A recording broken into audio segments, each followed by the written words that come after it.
Сәлем, тағдырлар арнасының тыңдармандары. Менің каналыма қош келдіңіздер. Маған тіркеліп, лайк басуды ұмытпаңыздар. Күйеуім екеуміздің арамыз суып бара жатқанына біраз жылдардың жүзі өткен. Мүмкін отбасындағы материалдық жетіспеушілік әсер етті ме, әлде жылдар өте бала-шаға өске келе ерлі-зайыптылардың суынуы заңдылық па, білмеймін.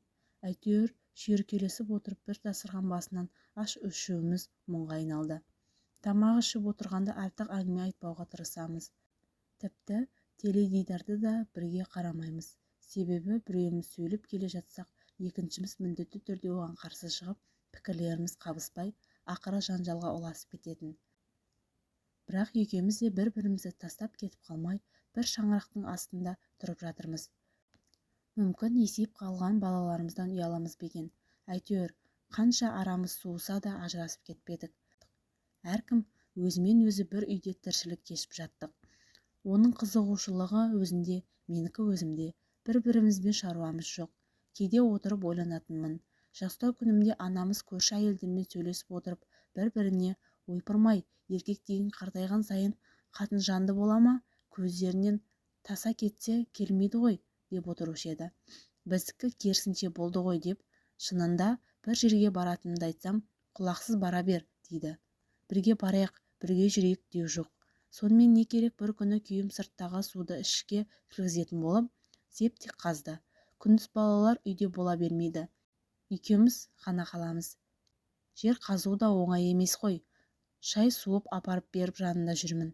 Шұқыр сәл тереңдегеннен кейін жалғыз өзіне қиындау ғой деп, топырағын шелектеп тартып тұрмын.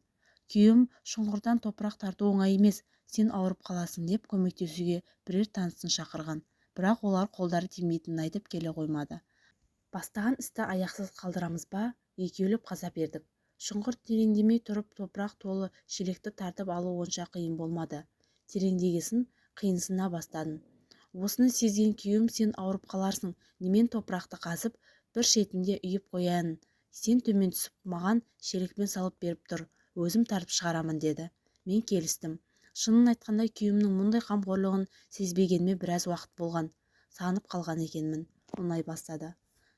Саты қойып шұңғырға түсіп бара жатқанда күйеуім абайла деп, саты қимылдамаса да бір шетінен ұстап тұрды. Шығып келе жатқанда қолымнан тартып шығарып, шаршап қалмадың ба, берің ауып қалмады ма деп сұрады.